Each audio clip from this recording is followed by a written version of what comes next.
Bonjour à tous et bienvenue sur Joomla TV. Aujourd'hui on va parler des nouveautés de la version 3.7.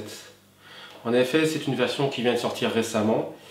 Elle amène avec elle un certain nombre de nouveautés très intéressantes si jamais vous voulez l'installer.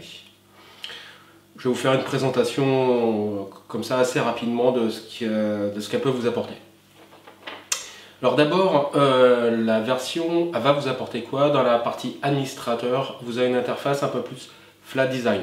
C'est quand même plus sympa pour travailler, si jamais vous y travaillez toute la journée, donc ça c'est quand même un petit peu plus sympa. Ensuite, vous avez en fait un nouvel éditeur de texte. En fait, c'est l'éditeur de texte TeamWin MCE qui est installé par défaut en fait et dans lequel les programmeurs ont rajouté des nouveaux boutons et des options de mise en page un petit peu plus sympas. Alors bien évidemment, hein, ça vaut pas JCE. Toutefois, plus vous le savez, hein, plus vous avez un logiciel d'origine, moins vous installez d'extensions et mieux c'est. Donc c'est quand même intéressant si jamais vous n'allez pas trop loin dans la mise en page, ça permet de faire des choses un petit peu sympas. Ensuite, très intéressant, et je l'ai vu en formation, quand on veut apprendre à quelqu'un à faire un site sous Joomla, je lui apprends en général à créer d'abord les articles, puisque une fois que les articles sont créés, je peux les associer à des liens de menu, blog ou liens d'articles normal, plus classique. Maintenant, il y a un flux de création d'articles qui est plus sympa. C'est-à-dire que vous pouvez directement aller dans la gestion des menus, vous pouvez directement créer votre article, vous pouvez d'abord créer votre lien de menu et vous avez une interface qui permet de créer directement votre article via cette interface sans l'avoir fait au préalable. C'est assez sympa quand on débute, c'est quand même plus facile à appréhender et puis c'est surtout beaucoup plus rapide en fait dans le flux de développement du site. Donc ça c'est une chose qui est quand même plutôt pas mal. Ensuite, une fois que vous avez vu cette nouveauté là, vous avez aussi les sites multilingues. Donc ça existait déjà avant bien évidemment. Toutefois, la gestion est optimisée, elle est simplifiée, ce qui est quand même plus sympa.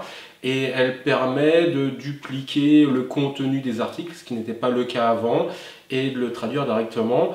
Alors évidemment, c'est une traduction, hein, donc il faudra les reprendre et les revoir. Pour moi maintenant, le plus important dans la version 3.7, c'est la gestion des champs personnalisés. Ça, c'est vraiment tout à fait génial. Vous pouvez créer donc des groupes de champs, les associer à des champs de type texte, de type numérique, de type date, etc., de type password, etc. Les intégrer dans vos articles, ce qui vous permet de bloquer une interface à vos clients et d'avoir une interface dans un blog avec toujours la même mise en page. Ça, c'est quand même plutôt sympa.